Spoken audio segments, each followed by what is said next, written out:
Hey class, welcome back. Hope you had a great Thanksgiving week. This is always, I have found that this part right here, okay, you are entering the beginning of the end of this semester, and this is always, these next 3 weeks are always the toughest time I find for most students and for faculty and staff as well, if I'm honest with you. And so I want to encourage you to dive in this year and at the end of this year, and I want to encourage you to finish strong, okay, with your assignment. Stay at it, right? I always tell people that, this whole thing that we're doing here, this whole master's degree thing and all this, it's really more about your character. Most of this stuff you're going to learn for a second, you're going to forget it. Hopefully something sticks with you. But this really is about your character. It's about who you are becoming and turning your assignments in on time and all that kind of stuff. So let's end strong. Hey, here's what we're going to talk about today. I love the title. What must I give up? And do I have the courage to let go? It reminds me of this song. It's an old gospel song. Give up. Let Jesus take over. Anyway, I'm not going to embarrass myself here on the call, but that's what it reminds me of. I could go hard in the paint on this, so I'm going to try to make this as short as I can, but this is so good what we're going to talk about today. So let me just start reading to you, page 201 in our book, and here's the topic. It's called elevation. Elevation. Augustine later wrote that God sprinkled bitterness and discontent over his life to draw him towards God. The older you get, the more you're going to understand that.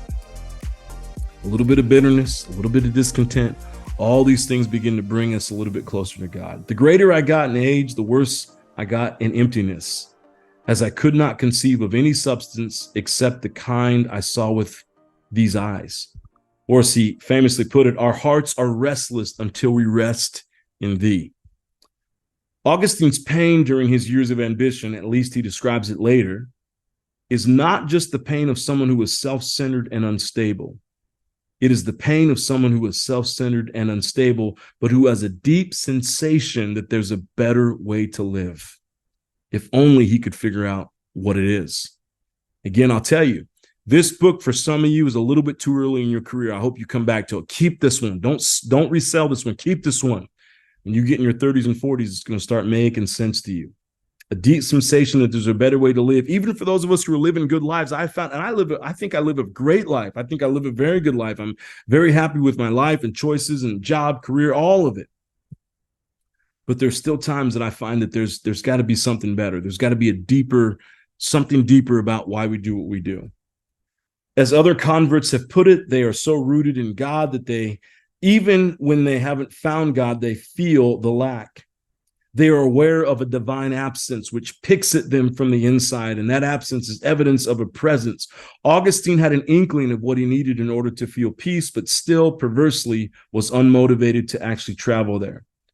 To move from a fragmentary life to a cohesive one, and that's what we want, all of us, right? To live in integrity, okay? And that means that we move to a cohesive life, not fragmented. We're all a part of one. From an opportunistic life to a committed life. I love that term right there, the committed life. It is necessary to close off certain possibilities. I've talked about this before in some of the trainings I do, closing off possibilities, how hard this is. To focus our life means we have to say no to several things. Augustine, like most of us in this situation, didn't want to close his options and renounce the things that made him feel good. His natural inclination was to think his anxieties could be solved if he got more of what he desired, not less. Give me more of the, whatever it is, the thing that you have, the thing that you are most pulled to. You might be thinking, if I just get a little bit more of that, it's going to make me feel better. It's going to make things better. That's not how it works. So he hung on an emotional precipice between a religious life he was afraid to sacrifice for, and a secular one he detested but would not renounce. So this is the person who, I'm just throwing out an example here, it's the person who really has these standards and values and wants to live up here or over here, however you want to put it, but they find themselves instead still waking up hungover on Saturday mornings and Sunday mornings and, trying to figure it all out, or, they could keep going back to that same relationship, that same person over and over again. And they know they shouldn't. They know they don't want to, but they keep doing it.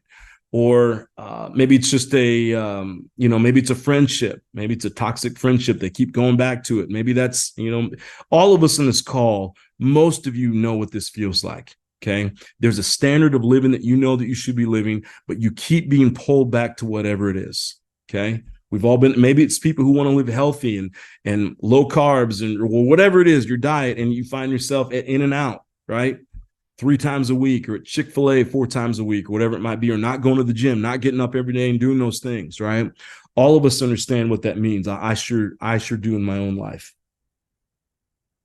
He commanded himself to decenter himself and put God at the center of his life, but he refused to obey himself. I even wrote right here, because I understand this. And if you're honest, you understand it too. You say, man, I'm going to put God or whatever, your higher power, whatever it is, I'm going to put something bigger at the center of my life. It's not going to be just about me.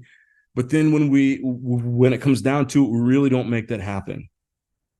He worried about his reputation. He'd worried he'd have to give up sex, sensing that for him, celibacy would be a necessary part of the religiously devoted life. These are I'm not making this up. This is the words here. The controversy. So here's what he says: the controversy in my heart was self against self only, and that's always the battle.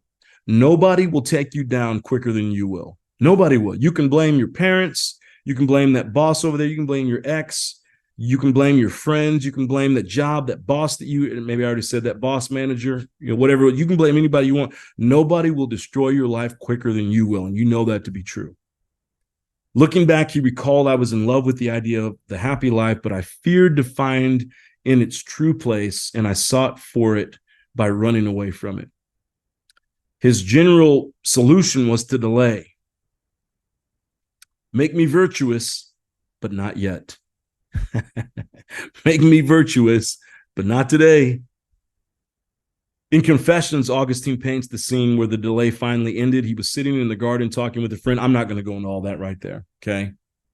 Here's the point that I want to make. Here's the question that I want to leave you with today, and I want you to reflect on this. This is deep for me. Again, I wish we were in a classroom together and we could talk about this, because we could go hard in the paint on this one right here. In order to live like what it says right here, a committed life, to live a cohesive life, it means we've got to give things up. And so here's the question I have for you today. What do you need to give up to truly dive into this life of integrity that you're trying to live? And you don't have to go too deep on that, okay? I do want you to think about it. You don't have to tell me. I do want you to write something down, okay? But you can give me a high level thing. You don't have to go deep, but you can go deep if you want. I'm like a priest here. Anything you say in your, it's not going anywhere. I'm not using it as a case study or anything like that. But what are some things that you've got to give up? And then here's the question: do you have the courage to let go of that? Do you have the courage to let go?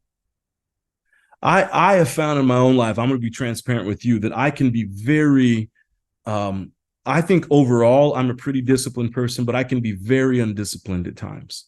And here's what I mean by this. One of the things I'm working on right now in my life, and it's been 5 years of wrestling this to the ground, is going to bed on time.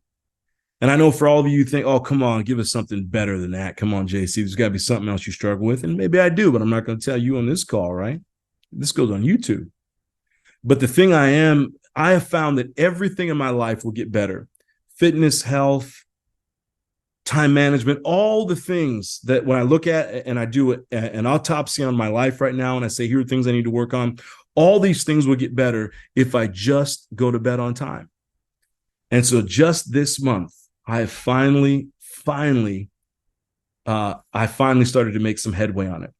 And it was because I basically built a system around it. I've got this thing right here that I've got, and I actually write down in this thing, I check mark when I go to the gym, I check mark when I go to swim laps, and then down here at the bottom, I have when I go to bedtime, at 10 p.m. or somewhere around that 10 p.m. time frame, I'm allowed to give myself a check mark the next day, which I like. It's like a little reward for myself.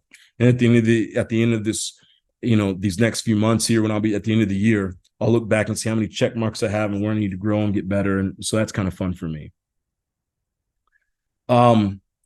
But the point that I'm trying to make with this is that I found that that's the one thing that I need to, so that means giving up wasting time.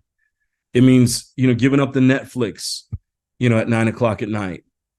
There are other things, right? And so I have found that for me, that's the thing right there. If I can wrestle that to the ground, everything else.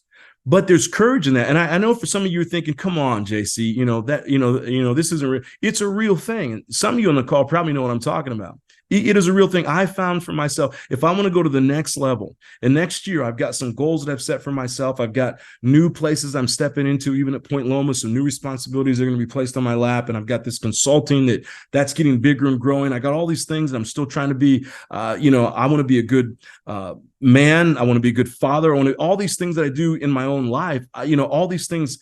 All this has to fit, but the only way it makes it fit in my own life is if I discipline myself to do better, to do better. So the question I'm asking, if you want to live a life of integrity, and I know you do, you want to join me in this, what is something you need to give up?